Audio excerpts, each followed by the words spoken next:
Audiovisual Clips.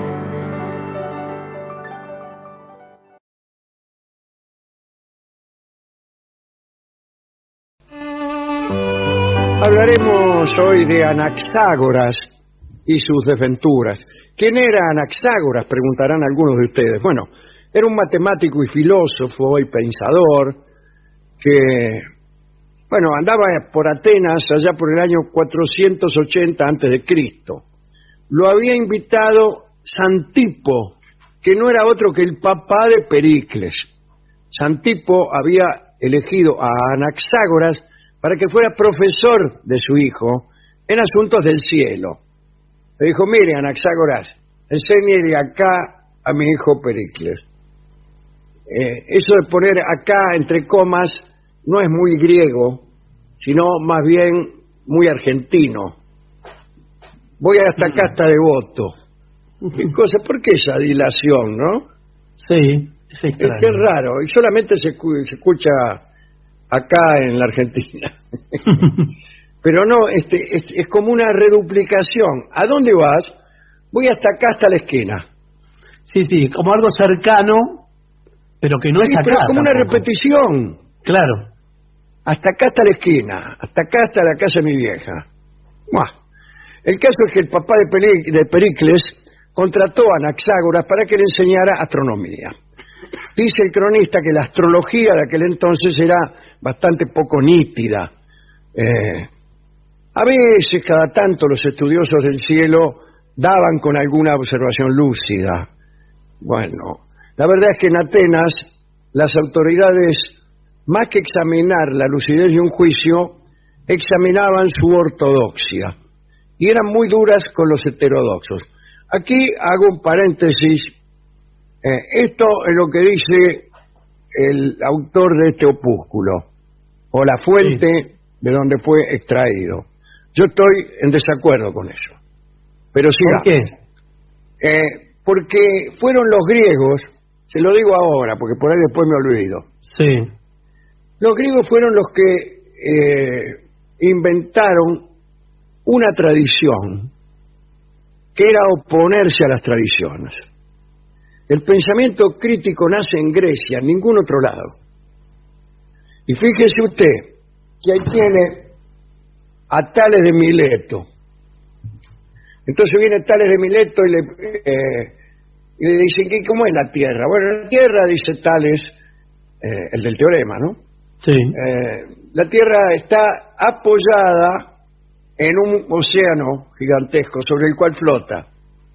Ahora, Tales no decía sobre qué se apoyaba el océano, pero aunque lo dijera, no era más que una dilación del problema. Ponerle que dijera: y el océano se apoya sobre un lecho de piedra, y el lecho de piedra, si son los problemas que se llaman de regreso infinito. Sí. Ahora bien, Tales hizo esa cosmogonía y tuvo un discípulo, que el discípulo era Anaximandro, otro tipo, de nombre parecido a este que estamos viendo ahora, ¿no? ¿Y qué decía Anaximandro? Y decía que la Tierra tenía forma de tambor y que vivían sobre la superficie de ambos lados del tambor, vivían personas. ¿Y en qué se apoyaba? En nada. Y ahí lo revolucionario del pensamiento de Anaximandro. En nada. Además iba arrimando el bochín. Iba arrimando el bochín, pero además lo importante es que el maestro de Anaximandro había sido Tales. Claro. Y entonces, a su vez, Anaximandro tiene otro discípulo, se llama Anaxímenes, que dijo otras cosas. Es la primera vez que aparece en la historia esto, que el alumno se opone al maestro, aunque sea en parte, y se genera una tradición. ¿Qué tradición? La de poner en entredicho las teorías vigentes. El Egipto conservó durante miles y miles de años una forma de pensar que sí era ortodoxa y que sí castigaba cualquier heterodoxia. Pero no podemos acusar de esto a los griegos, porque ellos inventaron el pensamiento crítico. Empezaron a oponer una teoría a otra y el siguiente también, y todo así. Y esa tradición se convirtió en una tradición también. La tradición de oponerse, de innovar. Así que esto de que examinaban los jueces la ortodoxia puede que sea cierto, pero no van a encontrar otro pueblo más propenso a la heterodoxia que el pueblo griego. Tanto es así que esa propensión a la heterodoxia era una de sus ortodoxias. Claro. Ortodoxias Claro. Provisorias, Claro. pero sin embargo permanentes en el sentido de oposición. Lo que era permanente era la oposición. Presenta una teoría que no es la vigente otra. Y esto venía de una generación tras otra, no es que pasaba 1000 años. Incluso algunos de los alumnos, como en el caso de Anaximandro, eran apenas más jóvenes que sus maestros, en este caso Tales, ¿no? Bueno, acá dice, sin embargo, que eran muy duros con los heterodoxos y que no debía romperse con los ritos paganos, que, como ha sucedido después con otras religiones, establecían un génesis irrefutable. Es verdad, hasta ahí nomás.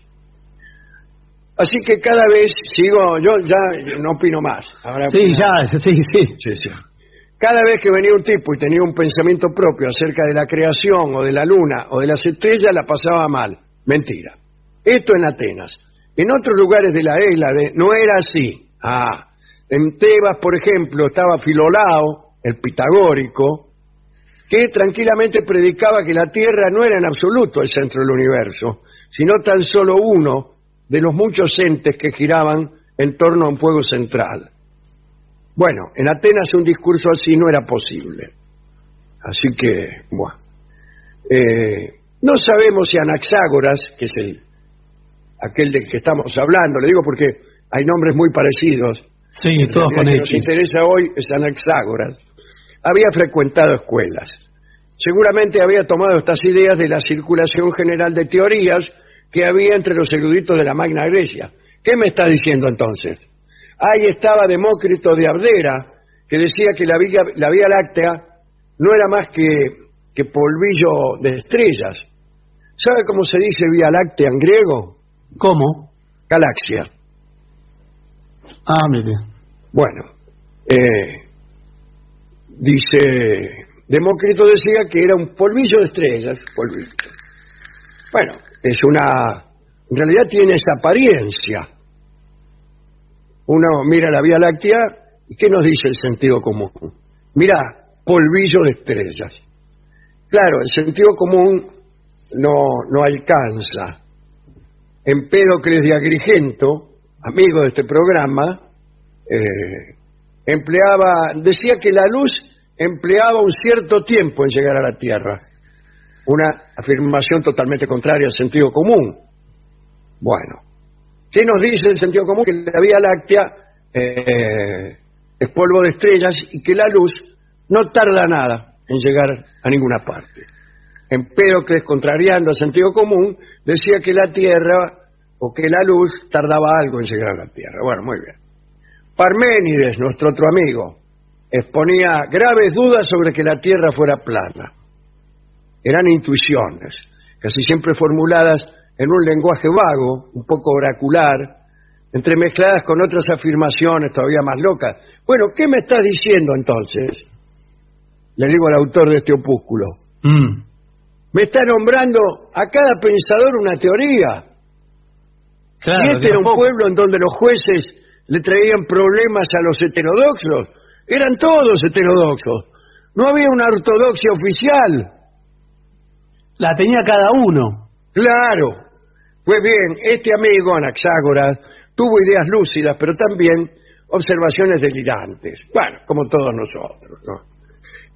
Ahí nomás en la corte de Pericles dijo que los otros planetas estaban habitados por hombres, en todos semejantes a nosotros, y que sostenían incluso la misma evolución histórica.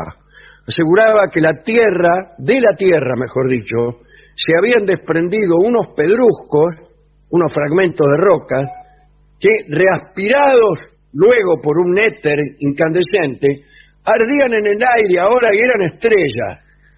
A mí me gusta mucho esa teoría. Mire usted, sí.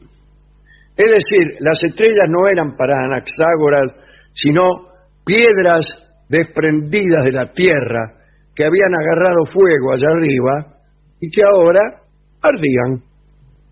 La mayor de ellas, decía Anaxágoras, lo hemos dicho acá en este programa, era el Sol. El Sol también se había desprendido de la Tierra, pero el Sol era más grande que las estrellas, muy grande, tan grande como más o menos 3 o 4 veces el Peloponeso, que es una península del sur de Grecia. Decía también Anaxágoras que la Luna tenía el mismo origen, ¿no? Se había escapado de la Tierra. Esto parece muy razonable, si es que no real, ¿no? También decía que el rayo se producía cuando chocaban dos nubes, también razonable, pero más allá de sus muchos errores, Anaxágoras cometía otro muy terrible. En realidad, no tuvo problemas por sus equivocaciones, sino porque en sus teorías jamás citaba a Zeus, el príncipe de los dioses. Y había muchos autores que pensaban las mismas cosas que Anaxágoras, pero todo cada tanto le metían a Zeus y a los dioses. Y Anaxágoras no, y entonces algunos ministros lo amenazaron. Le dijeron, escúcheme, usted nunca habla de Zeus.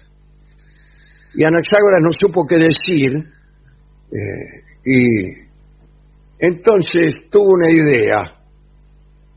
La idea fue inventar un concepto que era el nous. El nous era una mente, una mente que reinaba en el mundo, que bien podía ser sustituida considerada como un sustituto de la divinidad. Es decir, disfrazó sus teorías y le metió ahí una mente creadora, bueno, para no ir en cana, ¿no? La verdad es que ese nous era un injerto que tenía muy poco que ver con lo que Anaxágoras predicaba. Él hablaba de un remolino primigenio que había separado con su fuerza centrífuga a los 4 elementos fundamentales que dieron origen a todo, qué sé yo. Y a cada rato hablaba del nous. Tanto hablaba del nous que los atenienses se burlaban de él. ¿Y cómo empezaron a decirle? Nous. Claro. ¿Qué hace nous? Le decían cuando pasaba por la calle. Como se ha dicho, Anaxágoras era muy amigo de Pericles, era su profesor, y también de la mujer de Pericles llamada Aspasia.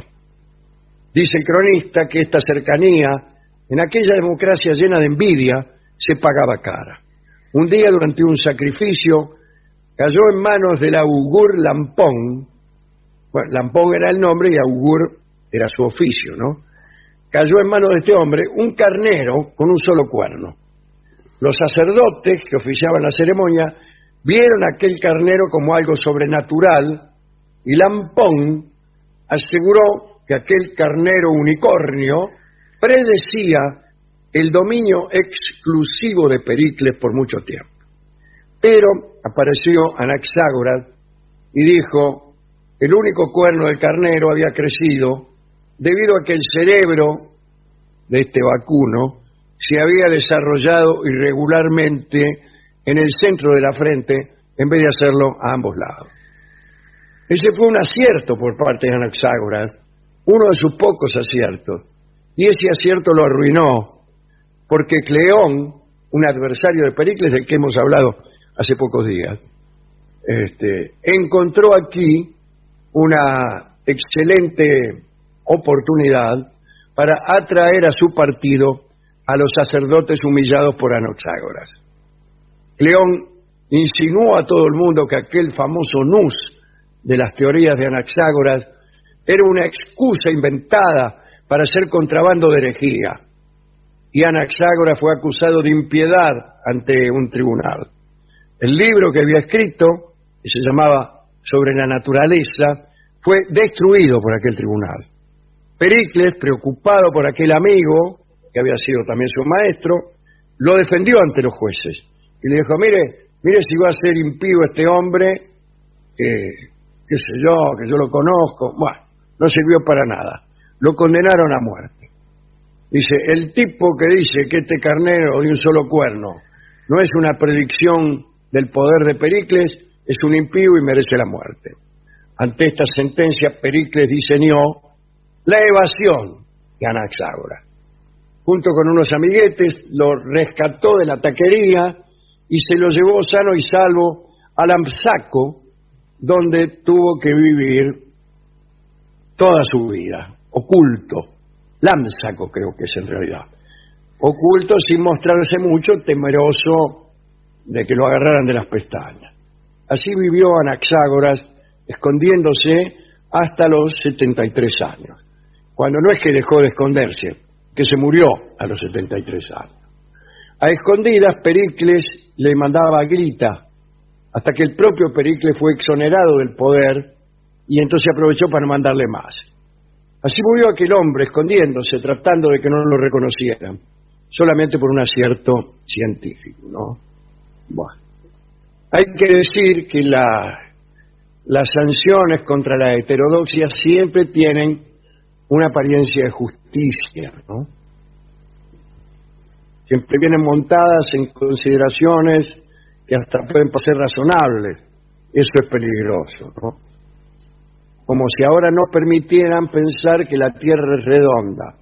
Nos parecería una demasía, pero ¿por qué? Porque la Tierra es redonda y ya es una ortodoxia. Así que hay que tener cuidado con la ortodoxia, con la heterodoxia y con todo en general. Lo que hay es el pensamiento crítico. El pensamiento crítico. Cuando nos preguntan, ¿cómo sabe usted que la Tierra es redonda? La respuesta correcta es, yo no lo sé, es una teoría, pero me gustaría que usted la examinara conmigo y si tiene alguna mejor, me la mostrara y yo tendría mucho gusto en examinarla con usted. Así es como esa es la manera correcta de testear una teoría. Entonces usted expone sus argumentos y el otro dice, no, a mí me parece que es plana por esto y aquello. Ahora en general no suceden esas cosas, ¿no?